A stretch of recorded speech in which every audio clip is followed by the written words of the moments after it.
Generals gathered in their masses, just like witches at black masses. What is going on, guys? We're back with the special edition of the Philly Dogs Podcast. I'm John. It's Peter.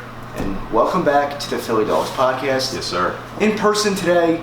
Special edition. Switching things up a little bit. We both got the Phil stuff on. We might be disappointed, but it's all right. You know, it's early. It's 12 games in. We're good. Talking Sixers, talking Eagles, talking Phillies, a little bit of the draft. Stay tuned. It's going to be a good one.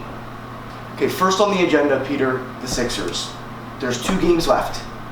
They are sitting good in that 5th spot. Yeah. There was, at one point, a chance to catch up to the Pelicans. There's not anymore. That's done. Basically, we're cool right here. You got a 64% chance of keeping our pick.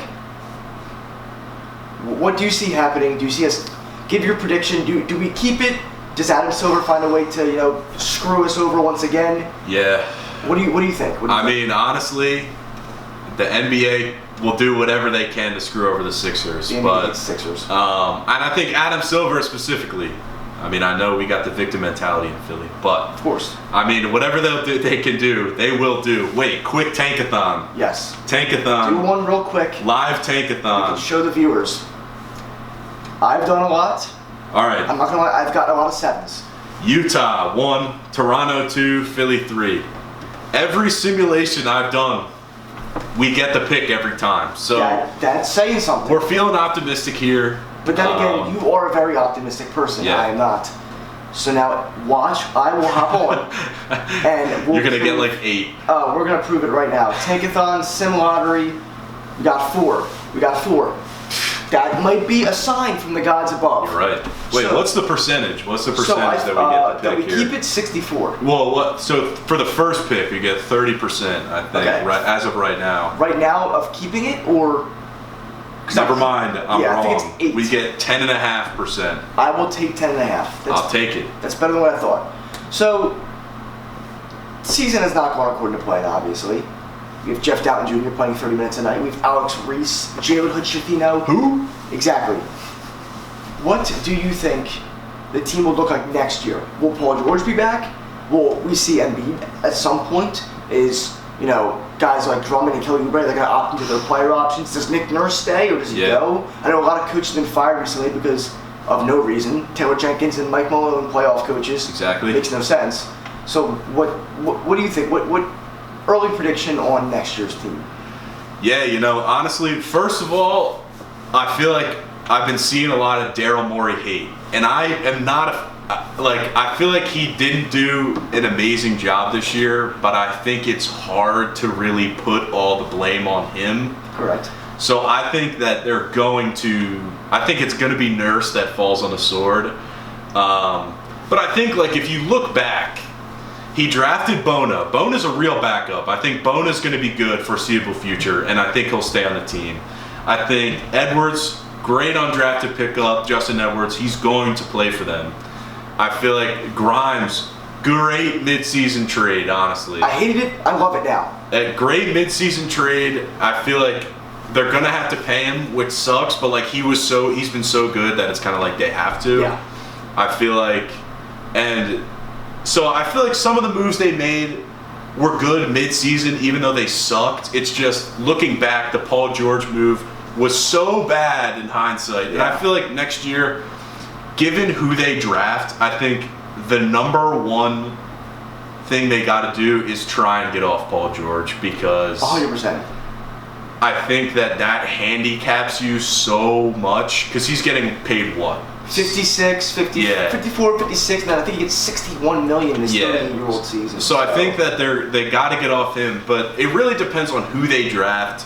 If they get Flag at 1, that would literally be save the franchise. That would literally save the franchise. But everybody else, it's Harper's good. They already have guards. Ace. Yeah, Ace. I know you're not that high. Not a huge Ace fan, and I'll tell you why. I just feel like Ace won't adjust to the NBA. He also he has to take the hardest shots ever to Paul George. To score.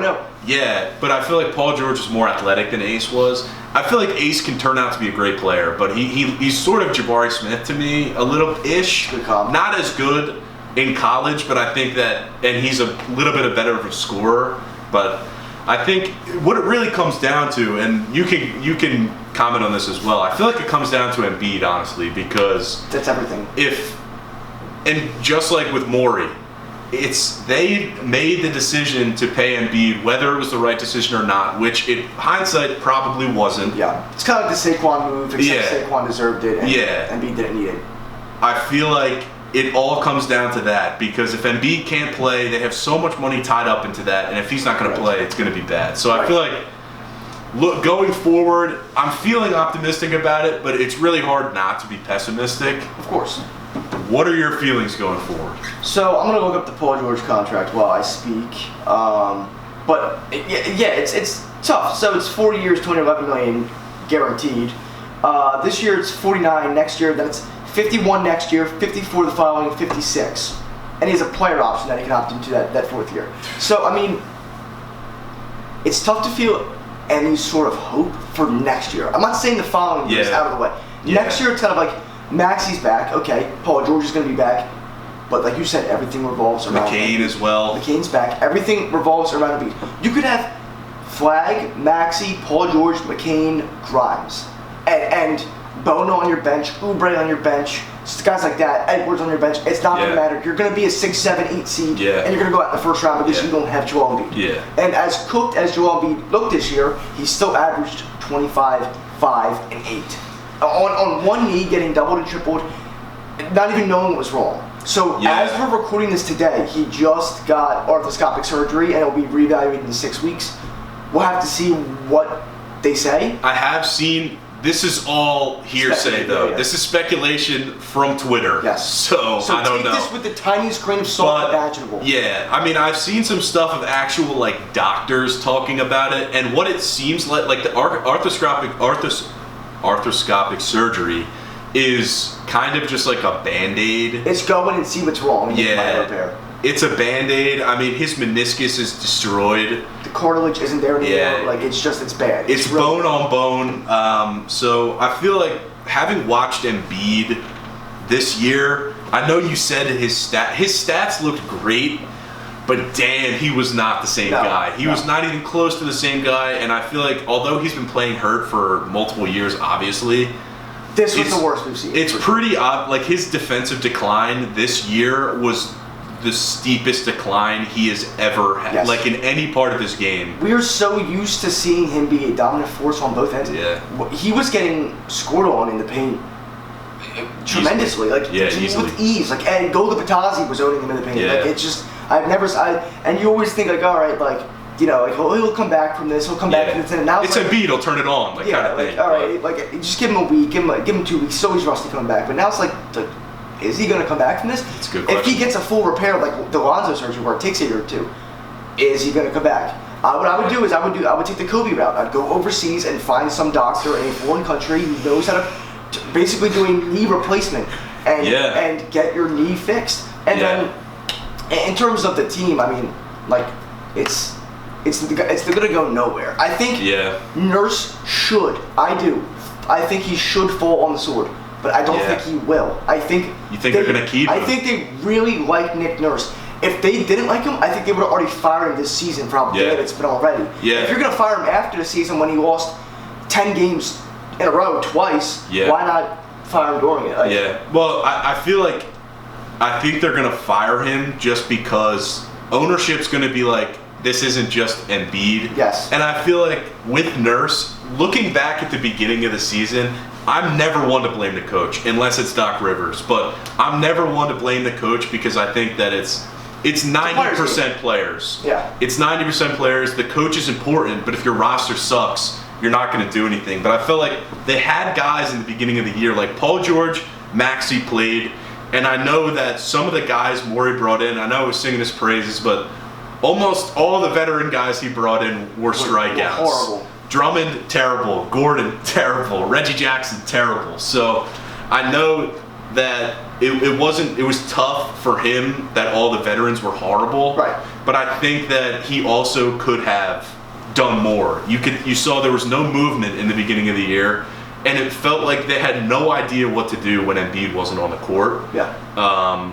Their inbound plays were horrible. Yeah. Like, there was and nobody was taking blame. It was just, the reporters were asking, how do you feel about after tonight's loss? And it was just like, losing sucks, I don't want to lose, we got to get better. Like, we, not me. When Tyrese Maxey for a month was shooting tour dates, and it sucked because of the way he was getting guarded. Dude, that's a good ass analogy. I'm sorry. The way he was getting guarded, it was horrible because like he's the main guy, so they're just taking him away, and it sucks. But at some point, he's got to take blame. Yeah. Nurse has to take blame. He just can't blame the officials and to praise the other team. He has to take blame, and nobody took that blame. And it starts with, I hate to say it, Embiid. Embiid is not one to take blame. He really just Embiid has never been one to take blame. And if he does, when he does, it's kind of like backhanded. Like, but it wasn't all my fault. Like, he's like, I should have been better, but then it's like all this other stuff. Exactly. And I get it. That starts with the culture. That starts with, we've never had a good culture here. Never. Since Iverson, we've had a poor culture. I mean, just think about all the turnovers. I mean, Jimmy Butler to Al Horford. Now Al Horford to Tobias Harris. Tobias Harris to Paul George. None of those guys are established culture leaders and will build the culture here. Yeah. And it just continues to fail and fail and fail and fail. If there's one team that nobody in the city supports, it's the Sixers. They support the Flyers more than the Sixers. Yeah. So I really have no other comments outside of just get your draft pick and draft someone. I don't care. Yeah. Preferably, obviously, Flagg, Bailey, Harper, and not Johnson. But at worst come to worst, just get your draft pick. I don't want them to get, is it Trey Johnson? Malika? No. Yeah. The center from Duke. I am going to mispronounce his name. I don't really think they should take him. He's a good player, but you don't need a center. And I feel like looking forward, if we're going into the offseason, best case scenario, they have they get the pick. Best case scenario, they get Flagg.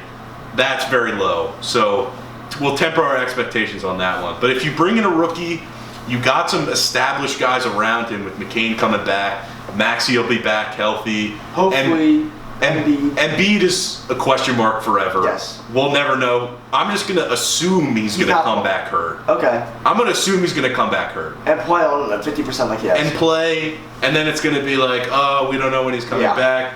I'm going to assume they bring back Paul George, honestly. I think they'll probably give him one more year. So I think if you come back with a lineup of, who knows if McCain is starting, but like McCain, Maxey, Grimes, and then you still have Oubre. Right. They still have Oubre, you still have Grimes, you still have Edwards, and then you have Paul George and Embiid. They have dudes. They have Yabusele, who's probably going to come back, but it depends on who they, like, if they can take back Grimes and Yabusele, then that would be huge for them. But the money is so weird for them to get those guys back. It's also tough because if we have the number one pick and we draft Flagg, we can't sign Yabu because the money doesn't work. Yeah, that's so the it's issue. Obviously you take Flagg over Yabu, but you're missing. Yabu is such a good culture guy, such a good energy, and just that's what you need in the playoffs. Like a Caleb Martin, a Yabusele, a PJ Tucker in his prime. Honestly, I feel like, but if you're gonna choose, I think you choose Grimes over Yabu. Over Yabusele. Unfortunately, and I love Yabusele, but I feel like the big thing about Yabusele is like no team needs Yabusele. Yes. Yabusele is a luxury. Yabusele is a 4-5 who can't really play the 5, and I love him.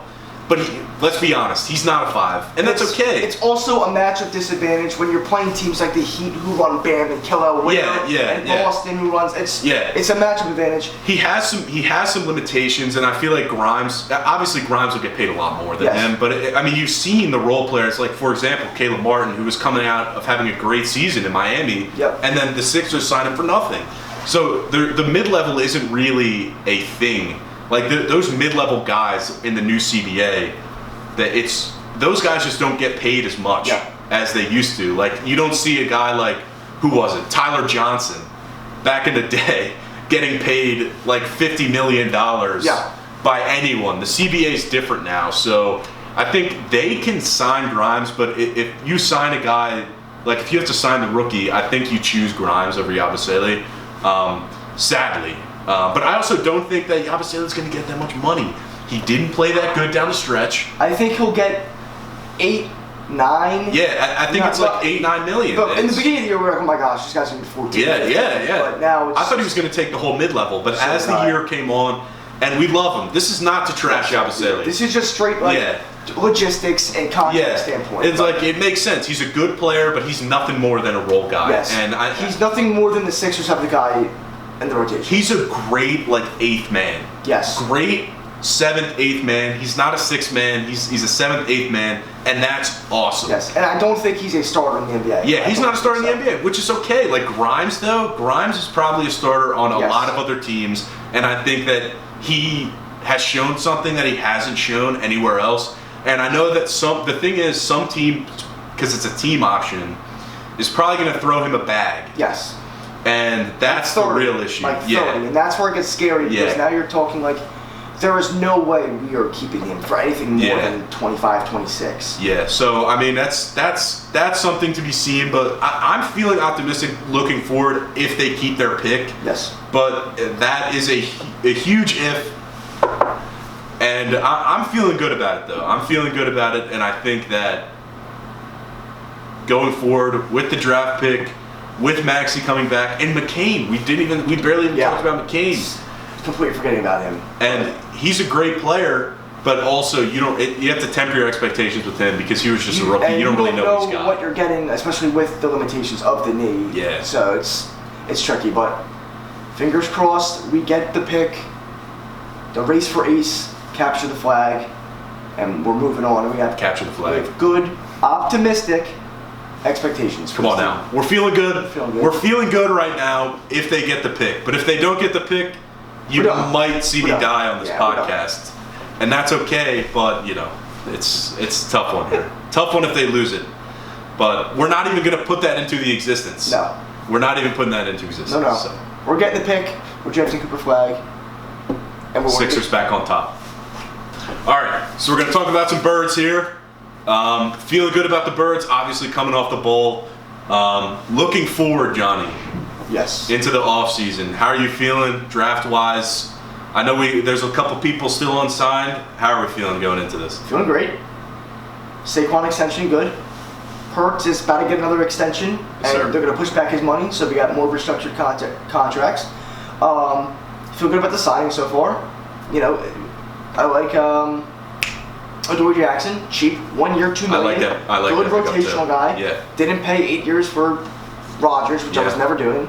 And now we're I think a week or two away from the draft. Feeling better. I have heard rumors that we're probably going to trade Dotson. I heard that. Wouldn't mind it. Wouldn't hate it. Wouldn't love it. For what, though?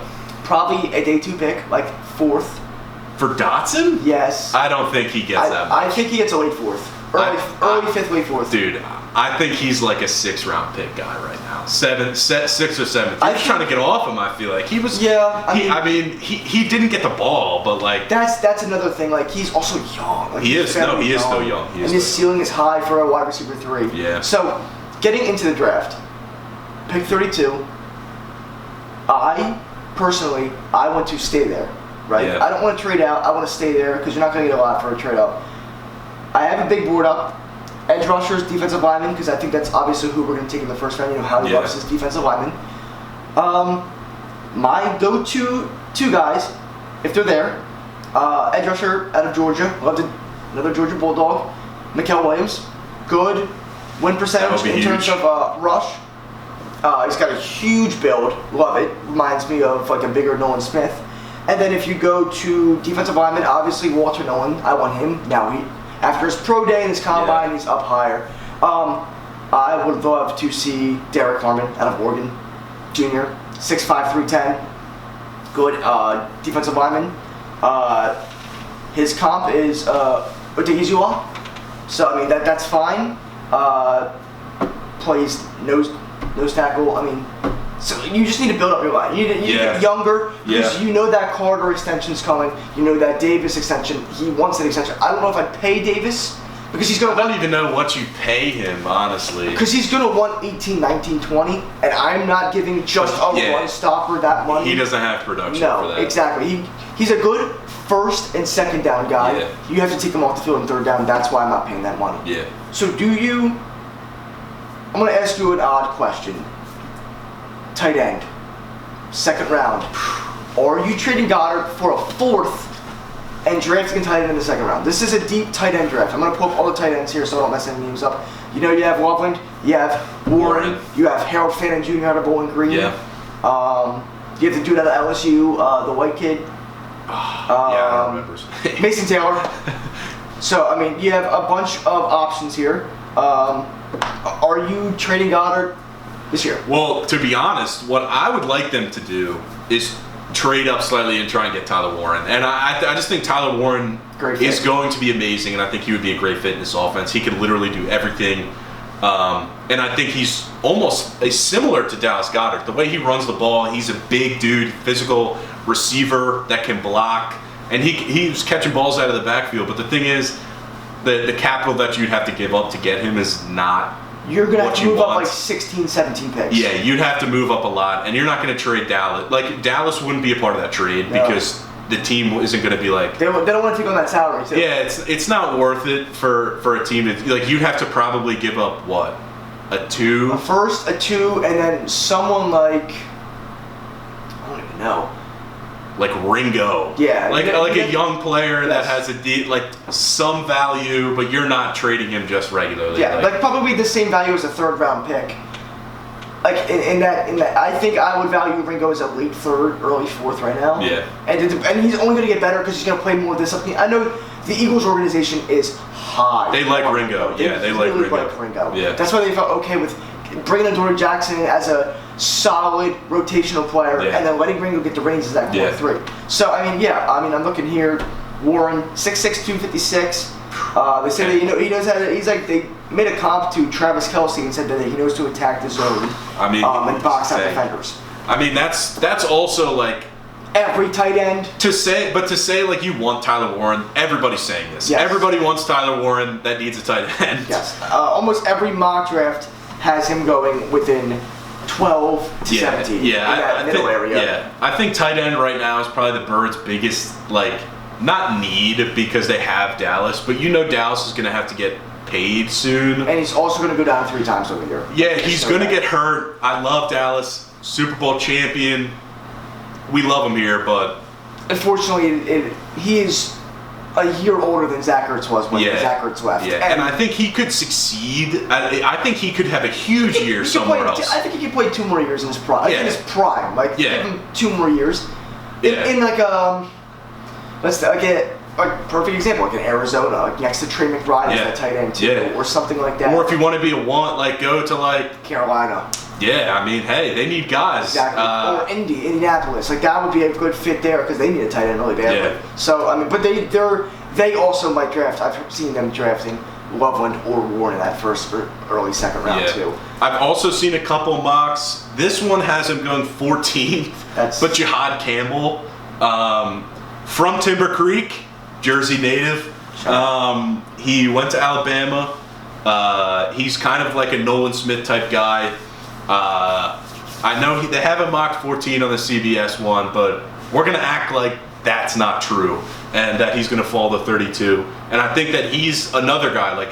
As an edge player, I think he would be great in the Eagles system. Just another guy, another athletic edge guy.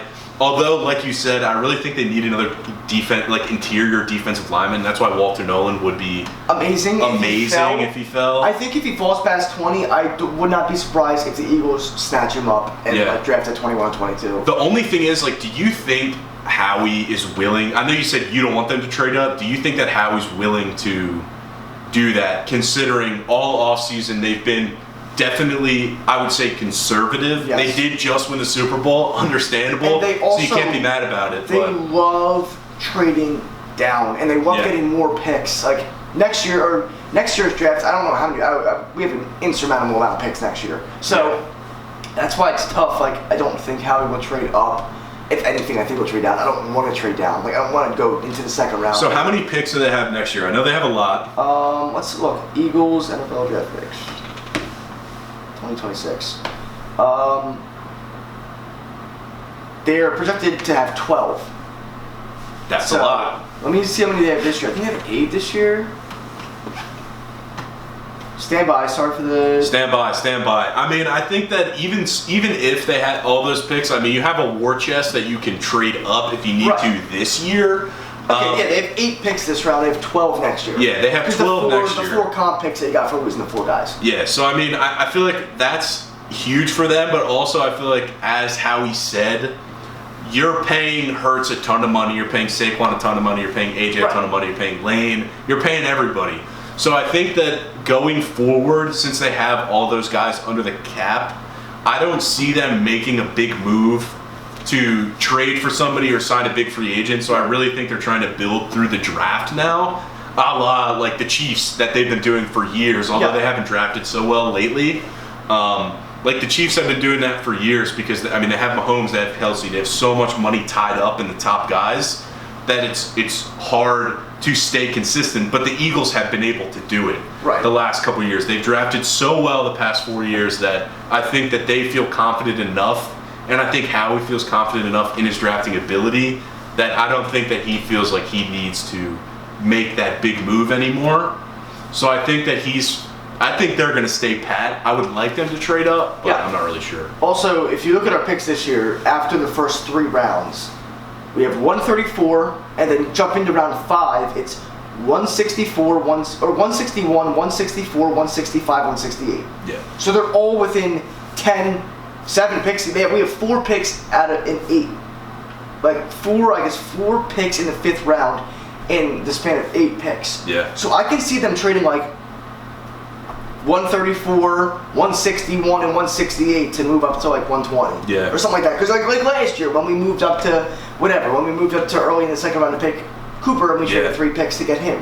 Great pick. Great pick. So I do think that, first round's probably defense. Yeah. Second round's probably tight end. If not, I'm going to say probably offensive line.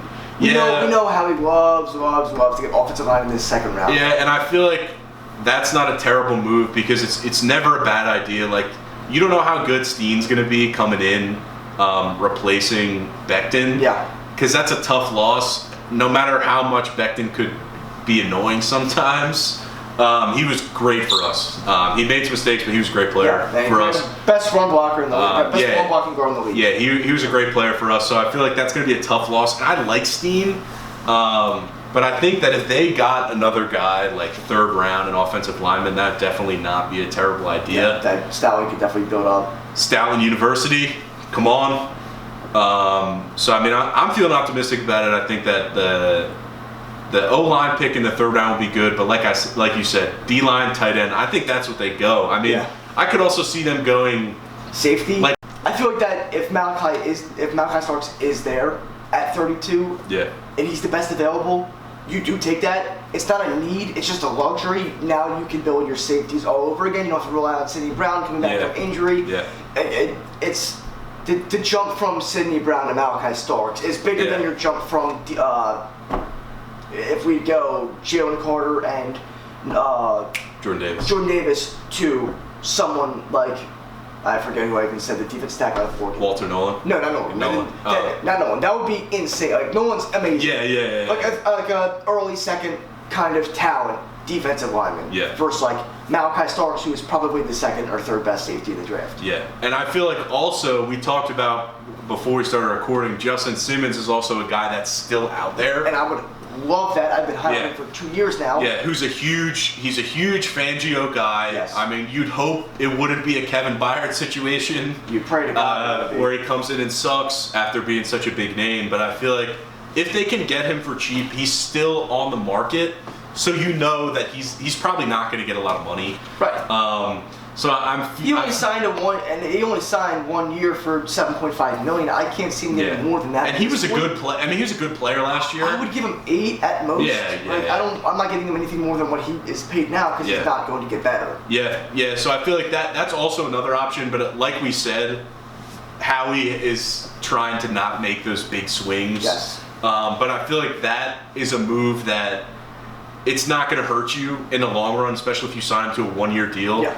If he sucks, cut him. If he's that bad, cut him. It's like Devin White. Yes. If I love the Devin White we both love the Devin White signing. We love the Devin White signing, and it was honestly, it was house money. Yeah. At that point, I mean, Vaughn came out of nowhere and he got paid nothing. So I mean, if you have that situation again, he's a big name. But if he sucks, he sucks. It's okay. You have That's other awesome. guys. You have other guys. Exactly. So I feel like even if they draft a safety, they could still sign him. But I know he's been a huge advocate of Fangio's system for years. Yeah. So I mean, Especially that's when also everyone was trashing it over in Denver. They were Yeah. all trashing him in the system, and he was always said how good the system, bend don't break. Yeah. So I mean, I'm feeling good about the Eagles.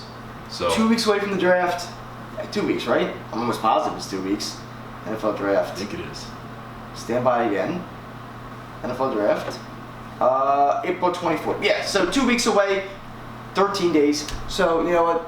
Let's pray Walter Nolan falls or Malachi Starks falls. A man can pray. Eagles. Possibly Tyler Warren. Possibly. Birds going back to back. Back to back, babe. Let's go. All right, unfortunately, the camera died. Phillies footage got cut. It's all right. We're alive. We made it. Eagles, Sixers got through. Next time on the Phillies Dogs podcast, we're going to start with the Phillies to make it up. So We'll make it up to you guys. make it up. Don't worry. Go Phillies, go Birds, Sixers are getting the number 1 pick. go Sixers. Have a blessed day and like, comment, subscribe. Yes, sir. We'll see you next time on the Philly Dogs podcast. We'll be back.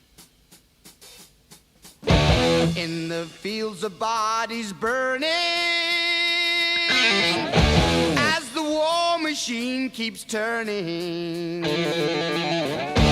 death and hatred to mankind,